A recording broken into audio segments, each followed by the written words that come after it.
कि पुरानी दोस्ती को इस नई ताकत से मत तौलो।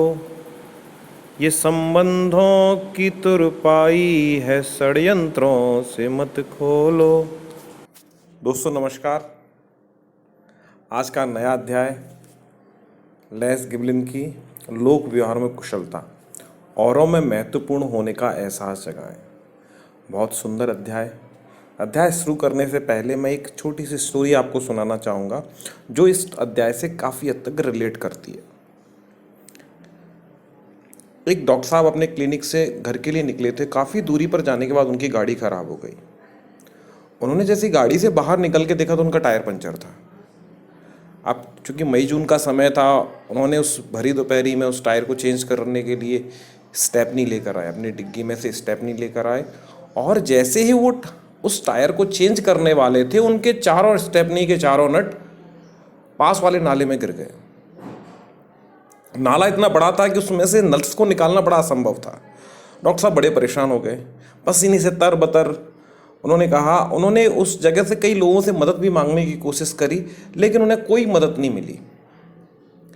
उनकी ये सारी घटना एक पागल खाने में खड़ा हुआ व्यक्ति देख रहा था। और उन्होंने डॉक्टर साहब को कई बार आवाज़ लगाई, पर डॉक्टर साहब ने ध्यान नहीं दिया। पता नहीं ये पागल क्या कह रहा होगा, उन्होंने उसको अनसुना कर दिया। और वो पागल उनको हर 10 मिनट बाद, आधा घंटे बाद उनको आवाज़ लगाता। डॉक्टर साहब को मदद मांगते मांगते घंटों हो गए। कभी डॉक्टर साहब इधर, कभी बैठते, कभी उठते, कभी लोगों को हाथ देते, लेकिन उन्हें कोई मदद नहीं मिली।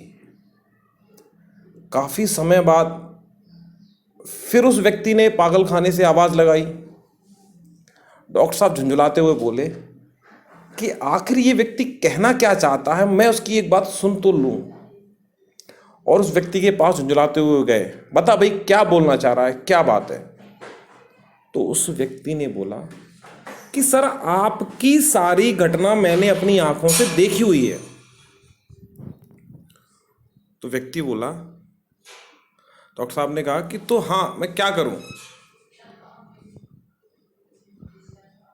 उन्होंने एक अजीब लहजे में बोला, व्यक्ति ने बोला कि सर, आपके जो नट नाले में गिर गए हैं, उनकी वजह आप बाकी कार के तीनों पहियों में से एक एक नट निकालकर स्टेपनी में लगा लो, और आपकी स्टेपनी लग जाएगी और आपकी गाड़ी चली जाएगी। डॉक्टर साहब ने जब ये शब्द सुने तो डॉक्टर साहब ने सोचा, मैंने इसकी बात को पहले क्यों नहीं सुना। अगर शायद सुन लिया होता तो मेरे घंटों बच जाते और मुझे इस गर्मी में इस तरह परेशान नहीं होना पड़ता।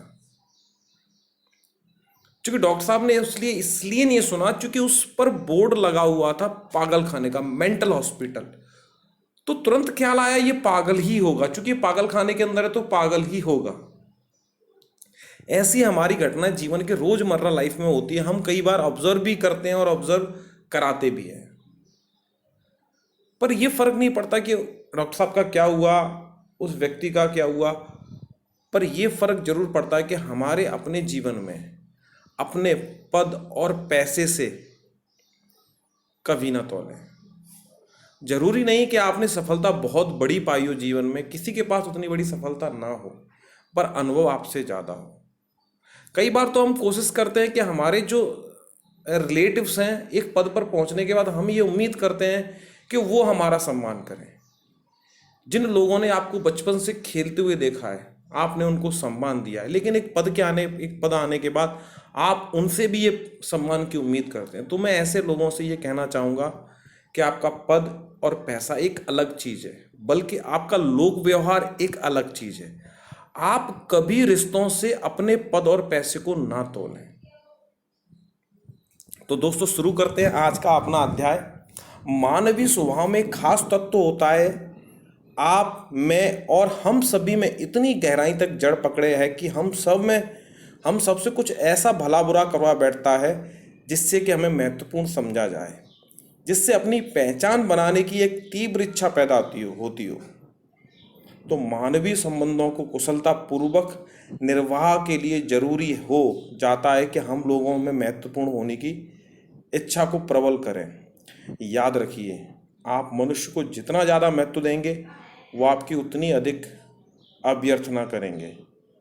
हर व्यक्ति चाहता है कि उसे कुछ खास समझा जाए।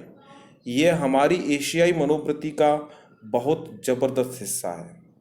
अपने रसूख को बचा कर रखना, अपने अहम को बनाए रखना। कोई भी नहीं चाहेगा कि उसे ऐसा वैसा समझा जाए।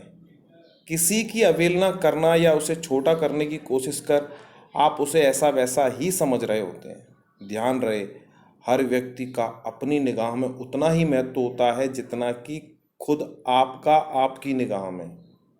इस सत्य को गांठ मान लीजिए, यही आपकी सफलता की कुंजी है। सफल मानवीय संबंधों को प्रवाह करने के लिए कुछ बहुत अच्छे पॉइंट्स इन्होंने दिए हैं। सबसे पहला पॉइंट है कि ध्यान से सुनिए। शाबाशी और बधाई दें, उनका नाम लेकर पुकारें, उनकी तस्वीर अपने पास रखें। जवाब देने से पहले सोचें। उन्हें आप और आपके जैसे शब्दों से संबोधित करें। जो आपसे मिलने के लिए आपका इंतजार कर रहा है उसे एहसास दिलाएं कि आप उस बात से वाकिफ हैं। समूह के हर व्यक्ति पर ध्यान दीजिए। दोस्तों, ये तो लेस गिब्लिच जी की पंक्तियां थी। इनका अगर सार देखा जाए तो सिंपल सा ये है कि लोक व्यवहार अपने आप में एक बेटे को बाप का सम्मान करना ही पड़ेगा, एक बेटे को अपनी माँ का सम्मान करना ही पड़ेगा, चाहे वो किसी भी पद पर हो।